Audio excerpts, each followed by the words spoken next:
Assalamualaikum warahmatullahi wabarakatuh. Perkenalkan, nama saya Dian Noktianti. Saya peserta Latsar CPNS CPSDM Regional Bandung, Angkatan 1, Gelombang 1, Kelompok 3. Di sini saya akan menjelaskan tentang mindset wawasan kebangsaan dan nilai-nilai bela negara.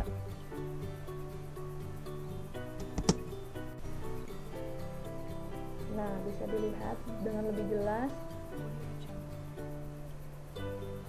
Yang pertama akan saya jelaskan yaitu tentang wawasan kebangsaan, dimulai dari pojok kiri atas dan berlanjut berlawanan arah jarum jam. Yang pertama, tentang pengertian wawasan kebangsaan. Apa sih wawasan kebangsaan itu? Cara pandang bangsa Indonesia dalam rangka mengelola kehidupan berbangsa dan bernegara yang dilandasi oleh jati diri dan kesadaran berbangsa dan bernegara. Nah, selanjutnya akan saya jelaskan tentang beberapa titik penting dalam sejarah bangsa Indonesia yang menjadikan Indonesia lebih bersatu untuk meraih kemerdekaannya. Yang pertama, pada tanggal 20 Mei 1908, puluhan anak muda berkumpul di Aula Sofia. Dalam pertemuan itu, mereka sepakat mendirikan organisasi Budi Utomo. Lalu yang kedua, ada Perhimpunan Indonesia yang didirikan pada tanggal 25 Oktober 1908 di Leiden, Belanda, dan diprakarsai oleh Sultan Pasayangan dan R.N. Noto Suroto.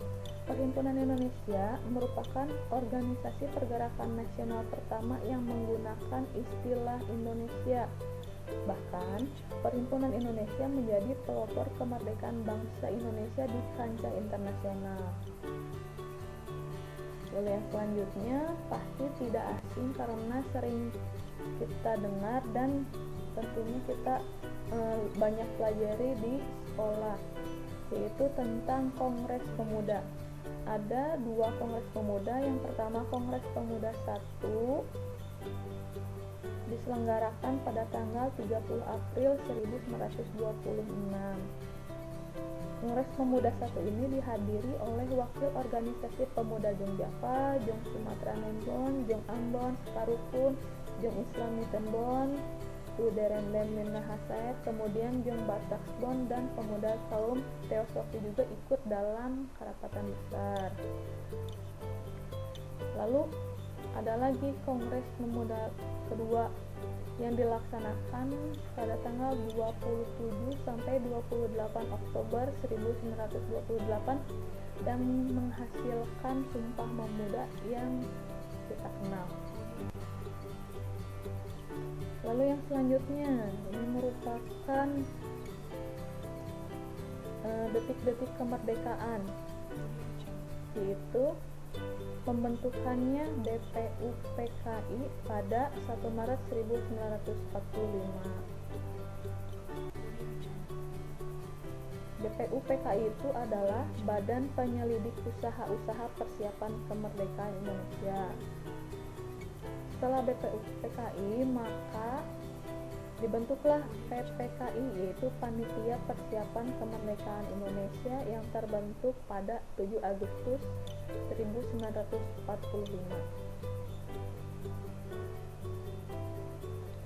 Nah, lalu yang selanjutnya ada 4 konsensus dasar negara Indonesia.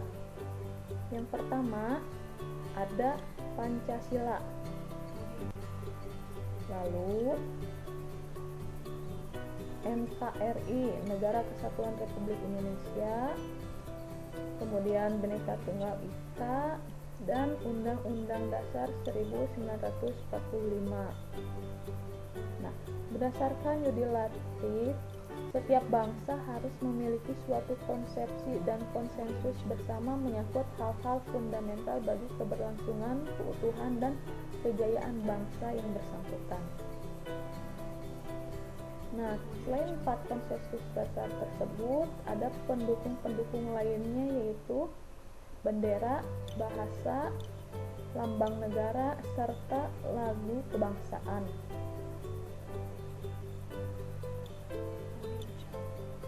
Nah, bendera Negara Kesatuan Republik Indonesia adalah sang merah putih terdapat pada Pasal 1 Ayat 1 Undang-Undang Republik Indonesia Nomor 24 Tahun 2009. Lalu bahasa yang digunakan adalah bahasa Indonesia, dinyatakan sebagai bahasa resmi negara dalam Pasal 36 Undang-Undang Dasar Negara Kesatuan Republik Indonesia tahun 1945. Sebagaimana yang telah diikrarkan dalam Sumpah Pemuda pada tanggal 28 Oktober 1928 bahwa bahasa Indonesia itu bahasa persatuan. Lalu lambang negara Republik Indonesia berbentuk Garuda Pancasila yang kepalanya menoleh lurus ke sebelah kanan, perisai berupa jantung yang digantung dengan rantai pada leher Garuda, dan semboyan Bhinneka Tunggal Ika ditulis di atas pita yang dicengkram oleh Garuda. Yang terakhir, lagu kebangsaan adalah Indonesia Raya yang digubah oleh Wage Rudolf Supratman.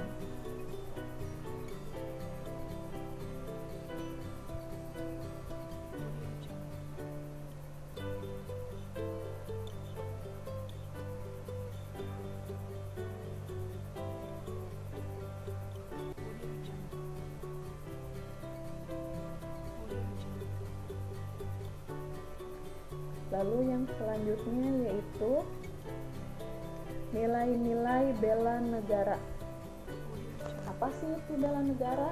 Bela negara adalah tekad, sikap, dan perilaku serta tindakan warga negara baik secara perseorangan maupun kolektif dalam menjaga kedaulatan negara, keutuhan wilayah, dan keselamatan bangsa dan negara yang dijiwai oleh kecintaannya kepada Negara Kesatuan Republik Indonesia yang berdasarkan Pancasila dan Undang-Undang Dasar Negara Republik Indonesia tahun 1945 dalam menjamin kelangsungan hidup bangsa Indonesia dan negara dari berbagai ancaman.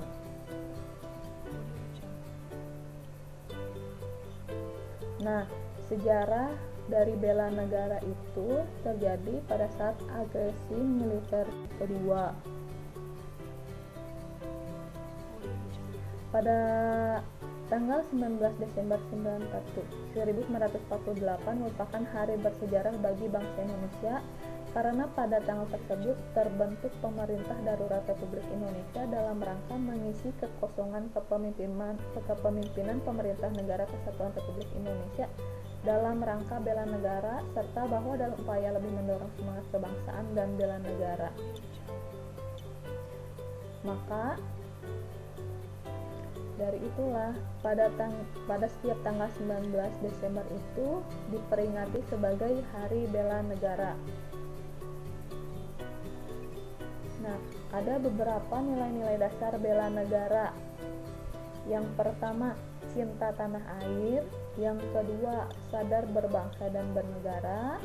Yang ketiga, setia pada Pancasila sebagai ideologi negara. Yang keempat, rela berkorban untuk bangsa dan negara. Dan yang terakhir, kemampuan awal bela negara. Nah, dari masing-masing nilai bela negara itu ada beberapa indikatornya. Yang pertama, cinta tanah air. Indikatornya yaitu menjaga tanah dan pekarangan serta seluruh ruang wilayah Indonesia. Kedua, jiwa dan raganya bangga sebagai bangsa Indonesia. Ketiga, jiwa patriotisme terhadap bangsa dan negaranya. Yang keempat, menjaga nama baik bangsa dan negara. Yang kelima, memberikan kontribusi pada kemajuan bangsa dan negara. Lalu yang terakhir, bangga menggunakan hasil produk bangsa Indonesia.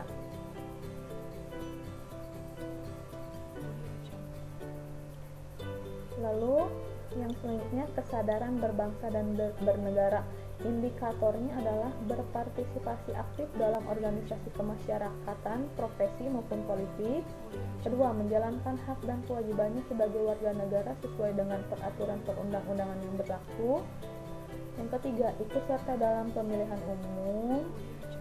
Yang keempat, berpikir, bersikap, dan berbuat yang terbaik bagi bangsa dan negaranya. Lalu yang terakhir, berpartisipasi menjaga kedaulatan bangsa dan negara. Nilai yang ketiga, setia pada Pancasila sebagai ideologi negara. Indikator-indikatornya yaitu paham nilai-nilai dalam Pancasila, mengamalkan nilai-nilai Pancasila dalam kehidupan sehari-hari, menjadikan Pancasila sebagai pemersatu bangsa dan negara, senantiasa mengembangkan nilai-nilai Pancasila, dan yang terakhir, yakin dan percaya bahwa Pancasila sebagai dasar negara. Lalu nilai bela negara untuk rela berkorban untuk bangsa dan negara. Indikatornya adalah bersedia mengorbankan waktu, tenaga, dan pikirannya untuk kemajuan bangsa dan negara, siap membela bangsa dan negara dari berbagai macam ancaman, berpartisipasi aktif dalam pembangunan masyarakat, bangsa, dan negara, gemar membantu sesama warga negara yang mengalami kesulitan, dan yang terakhir, yakin dan percaya bahwa pengorbanan untuk bangsa dan negaranya tidak sia-sia. Lalu nilai bela negara yang terakhir yaitu kemampuan awal bela negara. Indikator-indikatornya adalah memiliki kecerdasan emosional dan spiritual serta intelijensia, senantiasa memelihara jiwa dan raga, senantiasa bersyukur dan berdoa atas kenikmatan yang telah diberikan Tuhan Yang Maha Esa, gemar berolahraga, dan yang terakhir senantiasa menjaga kesehatannya. Nah, tentunya nilai-nilai dasar bela negara itu harus kita implementasikan. Nah, ada beberapa contoh implementasikan yang dapat kita terapkan pada kehidupan kita sehari-hari sebagai ASN, yaitu memegang teguh ideologi Pancasila, setia dan mempertahankan undang-undang, menjadi suri tauladan, menjaga nama baik bangsa dan negara, memberikan kontribusi pada kemajuan bangsa, menjalankan tugas secara profesional, mengamalkan nilai-nilai Pancasila, bersedia mengorbankan waktu, tenaga, dan pikiran dalam melakukan pelayanan publik, senantiasa memelihara jiwa dan raga. Nah, itu hanya sebagian kecil contohnya saja ya. Nah, untuk penjelasan wawasan kebangsaan dan nilai-nilai bela negara dari saya cukup sekian. Mohon maaf apabila ada kekurangan atau kesalahan. Wabillahi taufiq wal hidayah. Assalamualaikum warahmatullahi wabarakatuh.